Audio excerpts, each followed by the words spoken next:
প্রাক্তন ভারপ্রাপ্ত secretary general জনাব এটিএম আজহার সাহেবকে ফ্যাসিস্ট সরকারের আমলে তখনকার দিনের আপিল বিভাগ মৃত্যুদণ্ডাদেশ প্রদান করেছিল।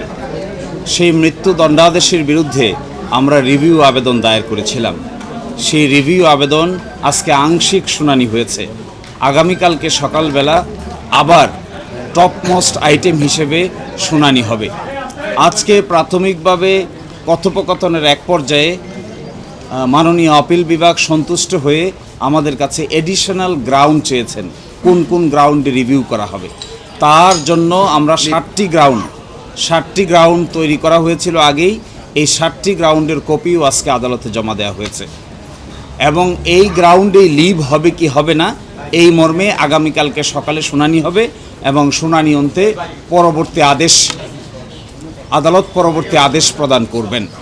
মূলত তৎকালীন আদালত ওনাকে 3টি ঘটনায় মৃত্যুদণ্ডাদেশ দিয়েছিল এবং ওই মামলায় আরেকজন মাননীয় বিচারপতি তখন ভিন্নমত পোষণ করে ওনাকে খালাস দিয়েছিল এবং এই বিষয়গুলোও এই রিভিউ আবেদনে উঠে এসেছে। আমরা আশা করি আগামীকালকে মাননীয় আদালত আমাদের এই এডিশনাল গ্রাউন্ডে লিভ মঞ্জুর করে পরবর্তী করণীয় সম্পর্কে আমরা আদালতের নির্দেশনা অনুযায়ী পরবর্তী পদক্ষেপ গ্রহণ করি। প্রথাগত আন্তর্জাতিক আইন এবং আন্তর্জাতিক আইন নিয়ে একটা প্রশ্ন তুলেছে, কি বলেছে?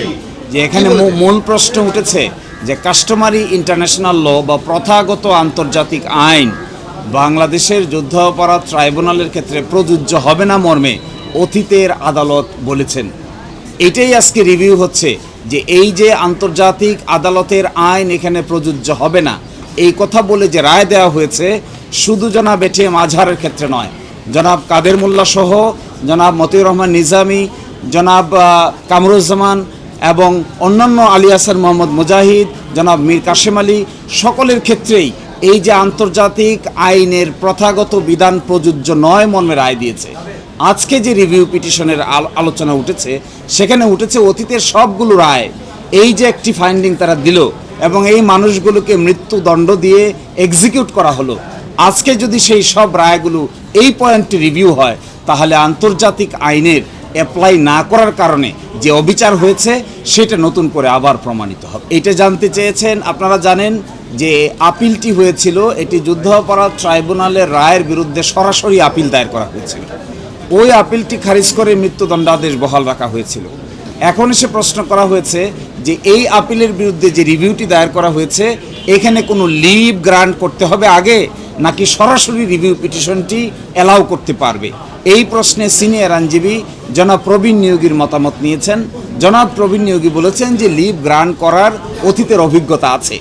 এটিকে বিবেচনা করে আজকে আমরা আরও কিছু আইন কানুন দেখার চেষ্টা করব যে লিভ গ্রান্ট না করেও সরাসরি রিভিউ পিটিশন মঞ্জুর করা যায় কি না।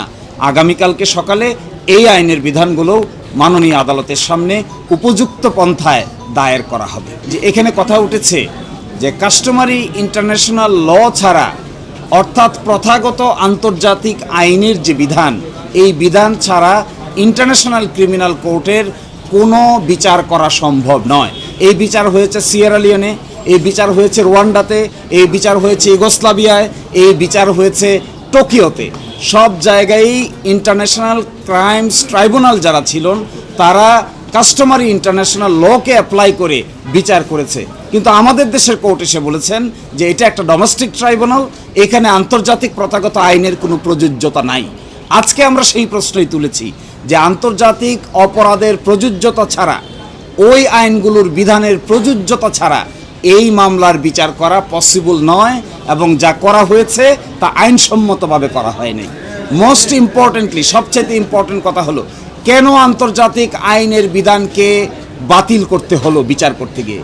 আমরা বলেছি যে আন্তর্জাতিক আইনের বিধান যদি মানা হয় তাহলে যাদেরকে এইভাবে মৃত্যুদণ্ডাদেশ দিয়ে এক্সিকিউট করা হয়েছে তাদেরকে এইভাবে মৃত্যুদণ্ডাদেশ দিয়ে সাক্ষ্য প্রমাণের অভাবে তাদেরকে মৃত্যুদণ্ডাদেশ দেওয়া সম্ভব ছিল না। এই জন্যই তারা আন্তর্জাতিক আইনের বিধানকে অ্যাপ্লাই না করে ডোমেস্টিক আইনের বিধানকে অ্যাপ্লাই করার চেষ্টা করেছেন। কারণ কি জানেন? আরও ইন্টারেস্টিং বিষয়, কারণ এই আইনে বলা আছে যে সাক্ষ্য আইন এবং ফৌজদারি কার্যবিধি অ্যাপ্লাই করা হবে না। যদি সাক্ষ্য আইন ফৌজদারি কার্যবিধি অ্যাপ্লাই করা না হয় তাহলে বিচারটা হবে কোন আইনে?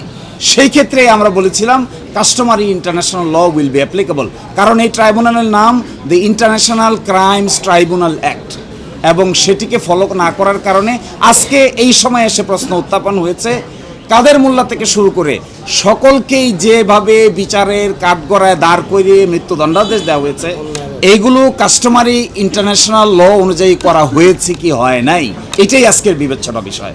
ফলে জনাব এটিএম আজহার সাহেবের বিচার হচ্ছে এই কথা ঠিক, রিভিউ পিটিশন হচ্ছে এই কথা ঠিক, কিন্তু প্রশ্ন উঠেছে সকল বিচার ব্যবস্থা নিয়ে, প্রশ্ন উঠেছে সকলের দ্বন্দ্বাদেশ নিয়ে।